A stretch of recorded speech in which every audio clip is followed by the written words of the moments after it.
you realise is that you're very unsatisfied and that you want the version of you 5 years ahead. But she begged me not to. She was like, you've got an amazing career. Why are you leaving that? Why are you throwing that all away? I think the word CEO has probably been killed by a few not CEOs. CEO of myself. People hate me, by the way, negotiating deals. Right. I do not do back and forths, and I'm very open about it. What 3 key bits of advice would you give to that individual? Something you've alluded to, which is it's a marathon, not a sprint. And it's all about mapping out where you want to be and recognising that that is the plan, but that you just have to take steps daily towards getting there. When I look at where I want to be in 2 years' time, I don't know how I'm going to get there. I just know that if I take the steps daily, I'm going to get there.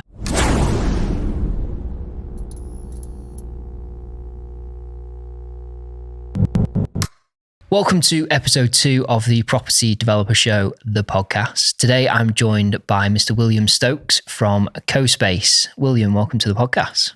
Thanks for having me. Thank you. And travelled all the way from London today. Yeah. Obviously, we've been friends for, well, a long time. 5 or 6 years, 7 years? Yeah, easily. For those of the people that don't know you at home, who is William Stokes? Good question. So I am, I guess in kind of today's view, I'm the co-founder and CEO of a company called CoSpace. We are design-led workspace, tier 2 locations. We sit in kind of 2 camps. One half is commercial property developers. The other half is we actually operate and kind of manage those assets as well. So we have the operating side, which is very hospitality focused. And then in the background, we're just, commercial developers that knock around huge commercial buildings. I also have a few kind of other things. I have a real estate management business that I've founded on the side, which is kind of linked heavily with CoSpace and is a sister company to that brand. But prior to that, my background was commercial to resi development, as many will know. Obviously, a lot of stuff going on in and around the commercial space. And I think we're probably going to use the term OpCo, PropCo at some point. So for those that don't know what that phrase is, obviously it's what you've alluded to there, where you're commercial developers, as well as that you're operating an operational business. So it's trading, it's, essentially renting out desk space for people to work from ultimately. Yeah. That's right. Yeah. A big percentage of what we do is more, because kind of the buzzword in the industry is co-working, and a lot of people know it as co-working, but primarily what we are is serviced office providers or kind of workspace providers. Most of our, I call them members, effectively tenants, but members are, growing SMEs, they're professional businesses that rent 10 to 20, largest person with us has 86 desks. So within an office or within an office wing. So it's less kind of people working together, think cafe, but without the noise and coffee machines going off all the time, and more, kind of people have their own self-contained area, but then they utilize the community, they utilize the meeting rooms, they utilize the different areas of the building. And that's kind of the core focus. It's very well known for co-working, but actually co-working is probably 5% of what we do. Mm-hmm. And I suppose going back to before, the business even started, and I want people to understand as well that William's not just doing like a small CoSpace, 20 square foot, a few desks. It's big scale stuff, working with pension funds that ultimately hold the commercial property, doing creative strategies where they're putting the money into the deals and allows you to obviously operate the leases out the back of it. So which obviously we can go into more detail, but I want to sort of go back in time ultimately and start with where the conception came from, and then ultimately hopefully get to where we are today with the multiple sites and doing what you're doing. Yeah, no, absolutely. So the concept kind of came to me in 2 ways. So obviously my background was commercial to resi, turning office buildings into small apartments for first time buyers, generally 35 to 45 square meters.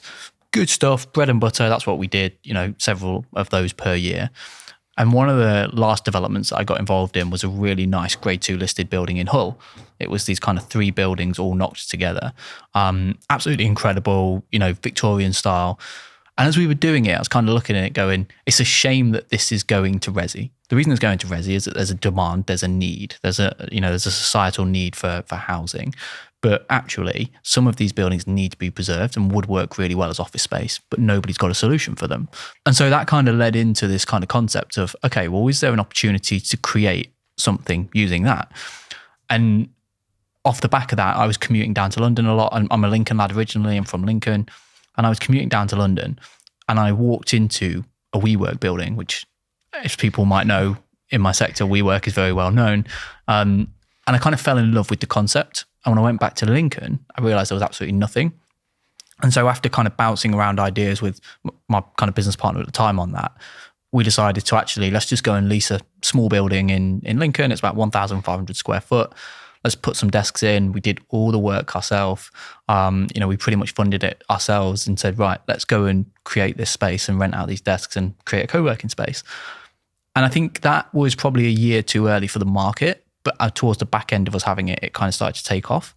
But what it led me into was realizing that what you need is fixed income. It's like most people, right? It's like tenants in properties. You want tenants that are there for 12 months, 24 months, whatever. You don't want tenants that are coming on a monthly basis or a weekly basis. And so it kind of made me realize actually there's a model here where we do it with longer term, 12-month, 24-month commitments in larger buildings in tier 2 locations. And I kind of wanted to grow it, but hadn't really thought about it much. And then I met my now business partner, Ali, through the resi side of things. And we were talking, long story short, we ended up having this really long conversation around co-working and flex. And because kind of flex space is what the industry is known for.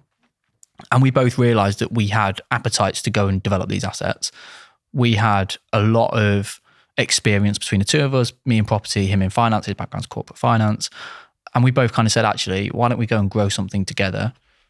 Officially incorporated in 2018, secured our first site back end of 2019, opened that 2020, which as everybody knew, is probably the worst time ever to try and launch a business. But, we're still here today. We did well. We've done well on that site. But the niche that we kind of hit upon was finding these disused and these kind of run down assets. Whereas a lot of people in our industry will go look at a shiny brand new building that's expensive. We'll look for the one that's the worst. It's kind of like that old saying of you want like the worst house on the best street, right? We use that same ethos, but for commercial. So it's let's find the most rundown office building we can find that needs capital injecting into it. Might be failing EPC, might need some investment to get it back. You mentioned it earlier, but these pension funds that have had to write down the asset, actually, is there a solution where we can come in, help them increase the value, take some of that arbitrage, but actually create an operating model on the back end. So that's kind of where it led to. Just on that point then, so I think that probably leads quite nicely into that whole structure piece. Obviously, I know from our conversations how you've come about with the Milton Keynes site, for example. So you've got prime location, Milton Keynes Central train station, an amazing location. Anyone that's in and around that area, I recommend going to at least see it for sure. Thank you. And obviously take a desk if you can. Yeah. And, plug. Yeah, and a quick plug. And the site's amazing, but I think the story behind how that deal's structure is more impressive, in my opinion. Someone that enjoys the back end stuff and the front end stuff more so than the actual product itself. But if you want to go into more detail with that, that'd be great. Yeah, no, absolutely. That deal was kind of a really interesting one for us. So I got the call on that probably midway through the year 2021. And it was probably about June 2021. So we were gearing up. We're just finishing off our Stevenage site, which out of all the projects we've done, Stevenage is by far one of my favourites, mainly because, it was a disused McDonald's, an old Ladbrokes. We knocked the building about. We spent a ton of money and created a great product. But just as we were kind of gearing up to launch that, I got the call about Milton Keynes. And I was like, I'm not overly interested. We're very busy. Kind of something that you've alluded to before with me, which is don't spread yourself too thin. And so I was like, look, we don't have the time, we don't have the resource capabilities to look at this right now. So we kind of buried our head on that one and said, actually, focus on getting Stevenage open, focus on that launch and so on, which launched in September 21. And then kind of early 2022, I got the call again saying, look, this asset's still available. There's still an opportunity here. Would you be interested in exploring? The guys who own it, it's owned by a kind of family fund effectively. And they said, look, we want to do something a bit more creative here. We see you as a linchpin to unlock the building. So I operate about 20,000 square foot of an 80,000 square foot building. It's officially the closest to the station that you can get in Milton Keynes. Station House, which is above the station, has now gone to resi. So as far as office goes, we're pretty much central. And we kind of went to the table negotiating on that. As we were negotiating on it was when the construction market went to its all-time high in 2022. So materials were like, 20, 25% more expensive. And so when we had originally looked at it back in kind of early 2022, we were looking at it saying, look, we think we need to spend about 1.8 million on this. And this is what we can generate as a return from it under a kind of unique structure, which I'll talk about in a second. And when we finished that, we looked at it and went, actually, we can't do that for 1.8. Now it's, 6 months on, we need 2.2. And that's a huge conversation to have, to say we're going from 1.8 million to 2.2 million and requiring the asset owner to put a huge amount of that CapEx in. And so what we did was kind of sat them down, took them through our financial model. This is how we're going to operate. This is how we're going to structure it. So we kind of structured that a little bit uniquely. So we pay a base rent, which is around kind of 65%, 70% of the market rent. So it allows us to kind of pay slightly below the market and de-risk it in terms of cost for us going out the door. But then they get an upshare and they get a percentage of the EBITDA. So each quarter they get 35% share of the EBITDA. So if we make, let's say 100 grand, they get 35 grand of that. And what ends up happening in a market where, let's say, rentals are £20 a square foot, they end up achieving £22 a square foot based on us performing and delivering. So we increase value to the asset, we share in that upside, but it enables us to create this kind of joint venture. And the reason that we like that is because we don't inevitably own that asset. We don't get any of that development arbitrage. As many will know, and I'm sure you know this, and the listeners know this, you make your most money going into the deal. Mm-hmm. So if you're going into the deal buying it well, which they did, they brought it very, very well, double-digit yield, then that's where the most value is going to be. So if you can, structure it where you say, look, you make the development arbitrage and here's how you're going to make that on the kind of revaluation or whatever, that didn't really matter to them. They're in a very, very unique position where they're just all cash. They don't have any debt. Just in layman terms then, the development arbitrage, what does that refer to? Yeah, so in the way I kind of term it is, if you're buying an asset for, let's say, £1 million, let's keep it really, really simple, right? And you're spending 1.5 on it. So you rent it for probably 2.5 plus fees, maybe 2.65 realistically. And on the back end, you're able to get that revalued at say 3.5. Your arbitrage is that added gain that you've got. Mm-hmm. Now, when you refinance that, there's going to be an equity requirement, but effectively that's what you've got. And on your balance sheet, you'll write it into an asset value. So that's the arbitrage. Now, on some of the stuff we've done recently, the arbitrage is much, much higher than that. You're talking spending 10 million all in and you're generating kind of 14, 15 million on the back end. These are kind of huge numbers. And the reason for that is... And that's off the back of the lease agreements that you're putting in place then, ultimately? Yeah, it's based on kind of track record of what we've done so far and showing our operating model. As far as kind of the number one thing that these guys look out for is covenant. They want to know what's your covenant. And if you're looking at high street, I think strongest covenant used to be Poundland. I don't know what it is now. But that's kind of what you call your AAA locked covenant. They're going to pay the entity that signs the lease, probably has 400 buildings in it, so it's all one. We use an SPV structure, very similar to developers. So we're very open and we'll say, look, there is no covenant as far as we're concerned because we're giving you a blank SPV. We're willing to back it by the group for say 2 years and then that falls away after 2 years. But what we are willing to do is just, warts and all, here is everything in our model. Here is everything that we're projecting. Here's how we've done it on other sites. We're very transparent about our financial position of how we operate sites to date and how we plan on operating that site. And I think when you go into that, if there are any costs that sneak up, you're all aware of it. You can say, look, here's why we didn't plan it. Here's why it should have been. But also when it does succeed, you've just had that full transparency. I don't understand why people would hide that. Some people get kind of caught up on that's our IP. It's like you could reverse engineer these models within half a day if you knew what you were doing on Excel. And I do use Excel a lot. So it's funny how most of the world runs on Excel. So ultimately, you're obviously from a negotiation perspective, there's a lot that goes into what you're ultimately coming out the back end with. So in terms of where I suppose you even start with that, what is it at the stage where I suppose the first one, you were kind of, I don't know how you came about the site, but the first one was kind of a stepping stone towards what you're doing now. And I suppose that progress, which, we always talk about this on a personal level, that business is a marathon, not a sprint kind of thing. And we're of the same ilk that, you got to take your time towards things. And I think CoSpace is a brilliant example of that kind of how things go from, your Lincoln site, which, is not anything compared to the Milton Keynes site and how that kind of progresses over time and where I suppose, the conversations or at least the information you're providing these types of vendors that are providing the units for you versus that first unit, I'm assuming they're night and day in some way. Yeah, I mean, we made a lot of mistakes on our Reading site and touch wood to date. I mean, we're about to start on our fourth site in probably about the next 4 weeks. I don't know when this will be going out, but kind of effectively 4 weeks time. But we made a lot of mistakes in our first site. It was too small for our economics when we look at it now. There's things that we would have done a little bit differently. And that was kind of an interesting deal. So you mentioned a minute ago. So, and it sounds like something out of a business book, but we said no to that site 6 times. Like we literally kept getting a call. I'd never been to Reading before in my life. I was living in Lincoln. It was like a 4-hour drive. I was like, I'm not interested. And then the agent who I know, I have close links. He's from Lincoln originally. We were sat in a coffee shop in Lincoln and he said, look, you need to go and see this site. I will cover your costs if you don't like the site, but just go and see it, please. And so I was like, okay, he's pretty serious. So I arranged a day and it was a couple of days later, I went down and the next day we agreed the deal. I was like, okay, I can see exactly what he's talking about. I'm glad I didn't fob him off again for the 7th time. And I was like, okay, this is perfect. And from there, 3 of the 4 deals that I've done to date have been with him because he understands our brand. He understands what we're looking for. Our Stevenage site, and he was pretty open about this. He was taking round someone else. And as he was walking around, he's like, I've done the wrong thing here. I know exactly who this site's for. And those guys said, look, we're not interested in the site. And he said, that's great. Do you mind if I show you around? And then mentioned us because I think this is for them. And they were like, yeah, it's fine.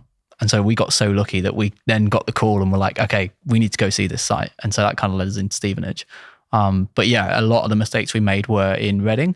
We've done very well at navigating through those to make sure that it first and foremost generates money, right? You have to make money first and foremost. But when I compare it to the other sites that we've got going on, it definitely is the one where we're like, okay, we learned so much and it's gone into our model now. What were them lessons? So I mentioned it earlier. Number one was it's too small. So overall NIA on that one is about 13,500 square foot and my model needs about 15,000.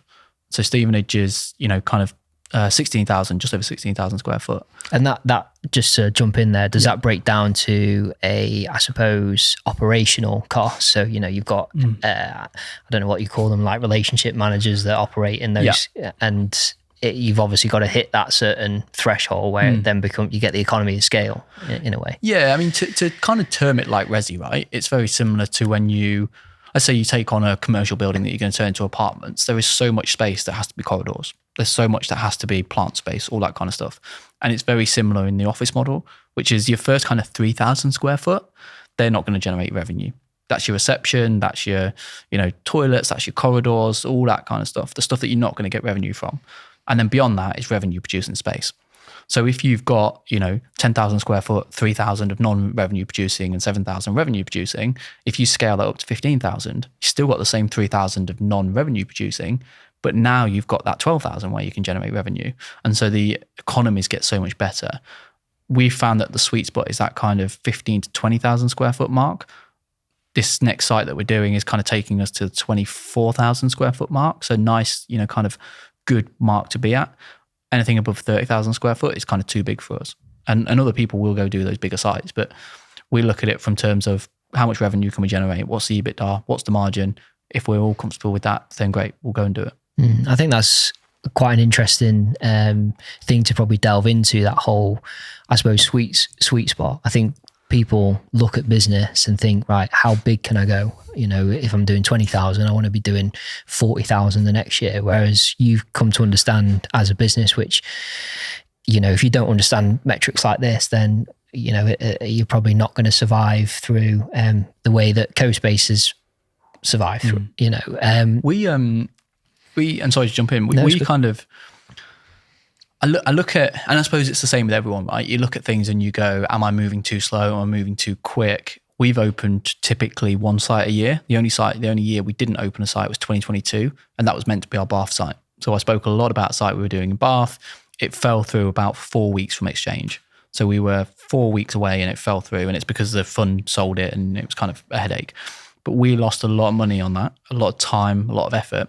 And so it kind of broke our opening 1 a year, whereas even opening 1 a year is really good. But we always check ourselves. We're like, are we growing because this site makes sense? Or are we growing because we feel like we need to grow and it's a bit of an ego thing?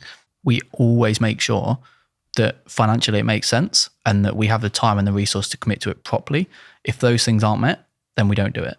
And for us, it's about, and I saw this in my resi days, which was you're just constantly feeding the overhead. You're just constantly doing other development, just to keep the beast going. And you do 20 apartments, then you go, okay, I'll do 40 apartments. Then before you know it, you're doing 60 apartments. You're in it for the same amount of risk. You're in it for, the same amount of cost. But just now, if it goes wrong, you're not going to lose 200 grand, you're going to lose 2 million. And so I always look at that, and I'm looking at how can we de-risk it? How can we hedge that risk? Yeah. And that's the key thing. People often look at business and think, right, well, it's all about scale. It's all about how quickly, like you've alluded to, if it's important to also understand where that sits in terms of risk profile. And are you getting more of an outcome by scaling? If you're spending 100 grand initially and you're making, 20% margin at 20 grand, but then you're spending £1 million and only making 20 grand again, you might as well have stayed at the 100 grand to begin with. So I think a lot of people make that mistake early on in property, in business, whatever it might be. They think, right, if you're a trading business, more bums on seats, more staff, bigger office, people tend to aim in that direction. And rather than thinking, right, well, where do I strategically go from here in terms of what makes the most sense from a profit perspective? Because as the phrase goes, turnover's vanity and profit is sanity. And I think you've got to align to that point of what ultimately you guys have managed to achieve, which is this is what the formula looks like to make profit, to make the site successful. Yeah. It's 15,000 to 20,000 square foot. Anything that doesn't fit that criteria or doesn't fit that cash flow model, it's irrelevant. It doesn't matter if it's 100,000 square foot site. I mean, that'd be a big place, but yeah, I mean, those those assets don't scare us. They scare us for our operating model. So when I look at us as a business, and it's very easy. We're still very young. We're relatively small, especially compared to competitors in the space. But I think what we've done is built something slow and sustainable. That's what we've tried to do. When I look at it as kind of long term, we want to be that one half mixed use developer, one half operating arm, and kind of asset manager. So the long term aim for us is buying up 60,000 square foot old House of Fraser buildings, and let's drop co-space into part of that model. Let's go and do a letting to a juice franchise on the ground floor and a gym and all that kind of stuff, and then we own and hold that asset. We don't have the cash reserves to go and start buying up House of Frasers, but site number 4 is with a real estate fund that we're working very closely with, and we're in talks with them about allocating funds towards acquiring assets that we joint venture on. So that gets us partly towards that kind of ownership. We might only own, say, 20% of it, but 20% of the pie is better than 0% of the pie. And over time, we can start to take more, and end up with what I think would be a nice, healthy portfolio in the background, and then co-space as part of that operating model. And that comes down to, I suppose, slowly catch a monkey. Whereas, there's the big story, and, you've read the book, I've read the book about WeWork and the story behind that, and how, it looked great, but ultimately... That's arbitrage. Yeah. So people say to me, where did WeWork go wrong? And there's all these things about whether it was a tech platform. By the way, this is all my view of relatively limited market information that I have, probably the same information most people have. So for people that obviously don't know the story, do you want to just quickly elaborate? So WeWork is kind of one of the largest competitors in the space. Before WeWork, there was Regus. Most people might know Regus. WeWork came along, made it trendy, made it edgy, wood finishes, Scandi vibes, that kind of thing. And they grew very, very quickly. And they reached, I think their height was 65 billion before it crashed, and now it's kind of teetering on bankruptcy. And they first and foremost sold themselves to get investment as a tech business. Again, this is all my just view from relatively small amounts of information. But what fundamentally went wrong was they didn't understand their arbitrage. So they were going into deals where, let's say, rents were £40 a foot, which in reality, the stuff they were doing was more like £80 a square foot. But let's say they were doing it at £40 a square foot. When I go into a deal, I know that I want to make a margin, 20, 22%. Healthy, sustainable, grows as it gets dissolved into the group, 15, 16% works for me. That's what I like. If you go into a deal and you're overpaying, say, 20% on rent to get the deal, which is what they were doing, that's your arbitrage gone. And then it's, okay, well, how am I going to make that arbitrage back? And so it comes back to the thing that I said earlier, which is you go into the deal, that's when you make the most money. And they were going into the deals wrong to start with, just to get market share, because they had so much cash to spend, right? You see it with funds, pension funds are a good example. Some of them just have so much cash you have to deploy, and you end up looking at it going, why have they brought that? It's because they've got to deploy the funds, right? Holding it is worse than deploying it. And so from my kind of view, that's what I've seen, is that they went into the deals wrong. They didn't understand that arbitrage.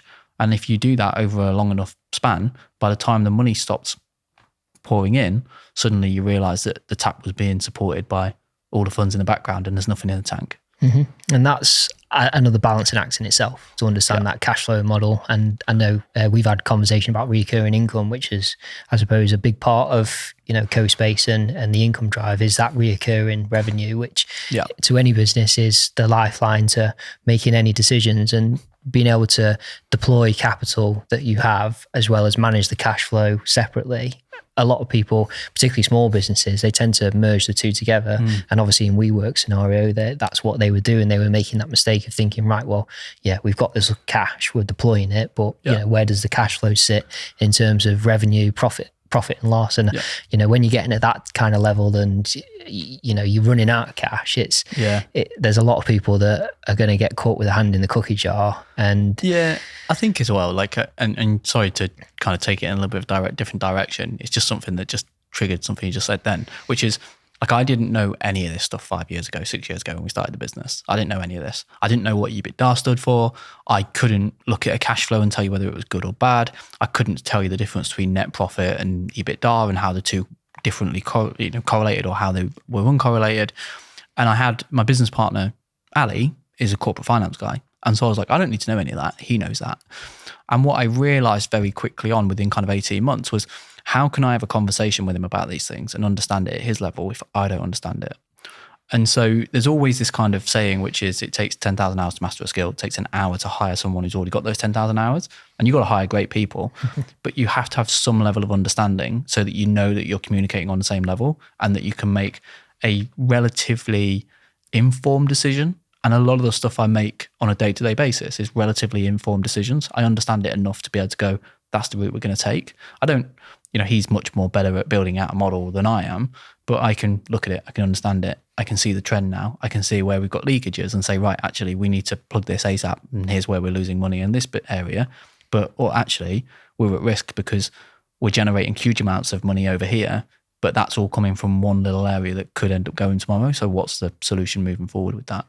And I think learning finance and sales were like the two things that I never overly valued when I got into this, and now it's probably two of the most valuable skills that I use on a day-to-day basis. Absolutely. I mean, they fall into any category, whether you're negotiating for a deal. You need that cash flow element as well as the sales element to negotiate it. People hate me, by the way, negotiating deals. Right. I do not do back and forths, and I'm very open about it. I will put out what the best solution is that I can offer. And even if it's me leaving, if somebody says, oh, I would have done 200 grand and I ended up going in at say 180, I just put out the best solution that I think is going to work for everybody. And if it doesn't work, then we can have a conversation about it. But that's what I'm putting out. And most of the time, my deals that get done have very little negotiation. And some people say, well, how do you know if you're not leaving too much or taking too much? Like, no, I know that this works. If this works for me, then it probably works for them because I can see how it would work for them. Let's do the deal. I hate back and forth. You lose so much time with it. I suppose it saves a lot of time, and it's black and white format. It either works or it doesn't work. And if it works at this rate, then let's do it. And it's understanding the figures, right? If you were making an offer on a 3-bed semi, right, and the guide price is 100 grand, but you look at it and think, actually, I need to pay like 80 grand. You're going to go in at 60 grand because they're going to come back and say, well, I'll do 90, and you end up meeting somewhere in the middle. The way I structure it is I'll be very open and transparent. Here's all the figures. Here's all the evidence to support it. I can only pay 80 grand. Here's why. And if that works, let's do a deal. If it doesn't, then thank you. And I'm sure someone else will take a punt on it. And I'm just open and honest. A lot of people are open and honest, but I think I'm almost a little bit too transparent, but in a good way, in a sense of this is how we've got to do it if it works. Well, it's got you all the sites that you've had so far, so something must be working. There's stuff that we've lost though as well, because I think we lost the site because we were slightly too transparent.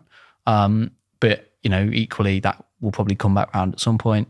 But yeah, I think every deal we've done is normally about a 1-to-40 ratio. So we've looked at 40 sites before we've agreed the one that we're going to do. We don't just say yes to everything. We're very selective. And we have very, very, very tight criteria in terms of where the site's got to be, what areas we're looking at and these kind of things. So we say no to a lot more stuff than we say yes to. I think just jumping back to the point of, understanding or the 10,000 hour, you can spend an hour hiring the right person. Yeah. I think being a developer, entrepreneur, anything within that category where you've got multiple responsibilities at any one time, I think to truly master being the correct skill set, you need to be a jack of all trades. And people almost hate that phrase, I'm a jack of all trades, master of none. But to be an entrepreneur, you need to understand so many different elements. But if you've got key people within those categories, then it allows you from an operational CEO, managing director perspective to be able to tap into the 1% of those every spaces that then allow you to pull the levers that need to be pulled, to make the decisions that need to be made. Sorry to jump in. No, it's good. That gets really skewed, that whole jack of all trades, master of none thing. I'm a jack of all trades for most things in our business that generally touch on to real estate and a little bit hospitality. I cannot tell you anything about e-commerce. I don't know anything about Bitcoin. Like, I don't know anything about these different sectors. I'm just very, very singular focused on the sector that I'm in. And so I think when people look at that quote, they think, oh, jack of all trades, like, you know a lot of stuff, but you know a lot of stuff in a very small substrain of what you work in or what you generally spend most of your time in. And so I don't think there's enough emphasis put on that, because jack of all trades is kind of like, oh, I know a bit about this, I know a bit about this, I know a bit about this. Actually, I don't know anything about 95% of the stuff, but I know 5%. And I know that 5% really well, and that's enough because I can plug the gaps with other people. Yeah, exactly. Sorry, I jumped in then. No, but that it adds to the point. I think people worry that I'm, keeping it obviously in the property kind of element, that they're doing too many strategies, they're doing flips, they're doing HMOs, they're doing developments, they're doing all these things. But at the end of the day, that whole piece, that's just property. That is one piece. You're not exactly, spreading yourself thin with regards to one particular industry. It's still property. It's still, for even that's the reason you're on the podcast. What you do falls within that property sector because of the development element to it, because of the commercial element to it. It is still, at the end of the day, property that enables you to do what you do. Yeah. And I think, I suppose the point is to listeners is that it doesn't matter if you're doing multiple different strategies at once. It's always about, maybe doing quite a lot to begin with, but refining what you've got and then focusing on what is producing your income. And whether that be 3 strategies, whether it be flips, buy-to-lets and HMOs, then so be it. Yeah, I think as long as they complement, right? I look at, it's very cliche to say that he's an inspiration, because I think he inspires a lot of people, and a lot of people also hate him, or say that they do. But, look at someone like Elon Musk, for instance, right? He operates 2-3 businesses that are in vastly different sectors. I could not do that. And I'm honest and open about that. I could not run 3 completely different businesses that require 3 different kind of thought processes. The stuff that I'm involved in today, it's all pretty much focused around one particular thing, which is commercial development, and then a little bit of hospitality. But I have an operations manager now that deals with all that kind of stuff. So I can remove myself from that and just focus purely on the kind of commercial property side of things. And so I've gone very niche in what I do. I can't spread myself too thin. I couldn't, like I mentioned a minute ago, I couldn't go and start an e-commerce brand because I don't have the headspace to go and do that. So that put my head somewhere else. The things I'm involved in are very related. They're very interrelated and work well together.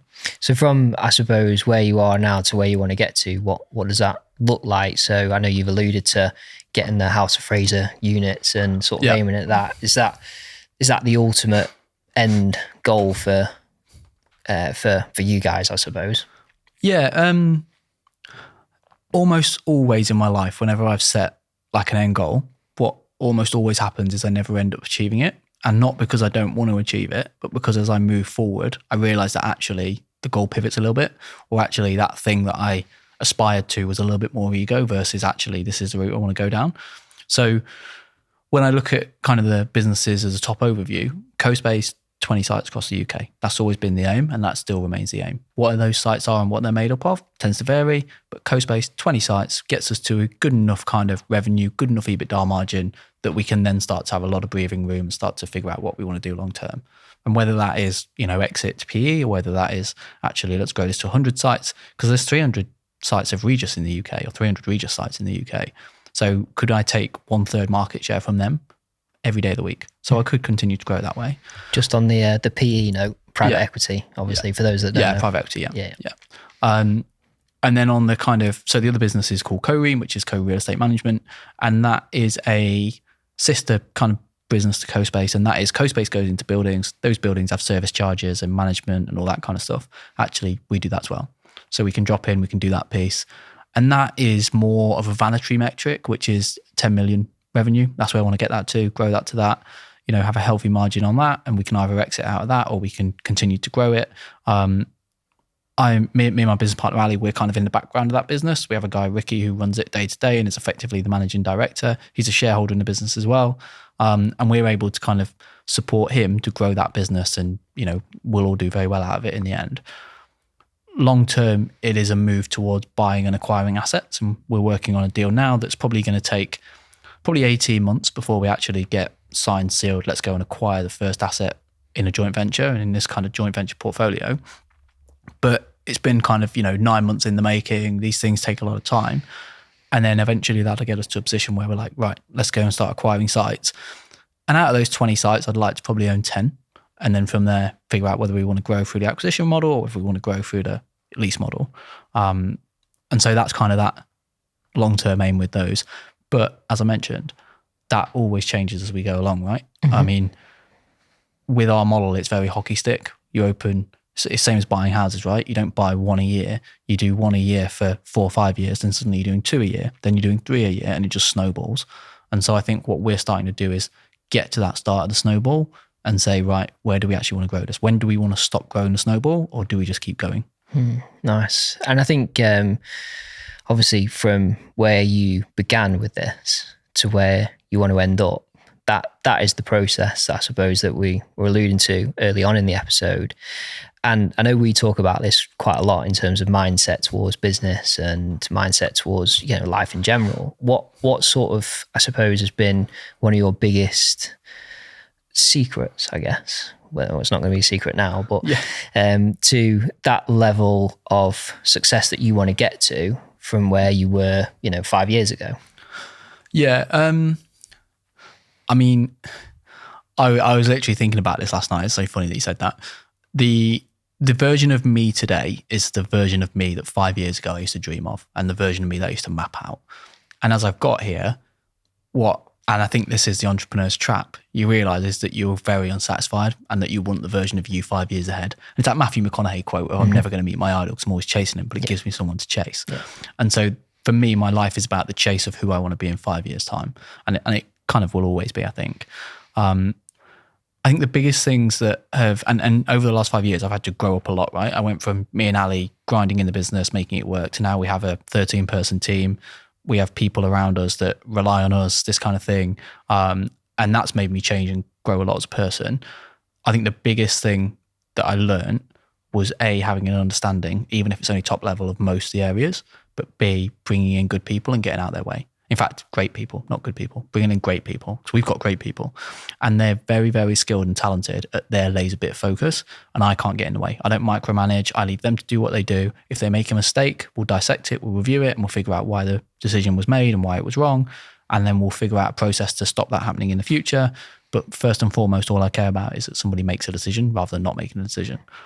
And so I think for me, it's about getting the right people in the right place and then just letting them do their thing and not try to micromanage it, not get in the way.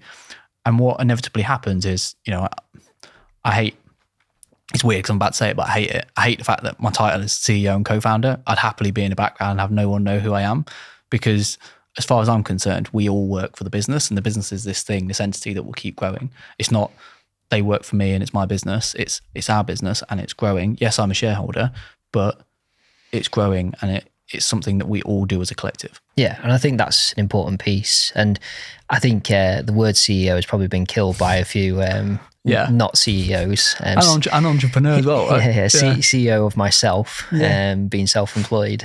But I think that whole piece that you're alluding to is the culture piece. And there's a good book, 1 Minute Manager, which is basically about what you've just alluded to, which is letting people get on with the job.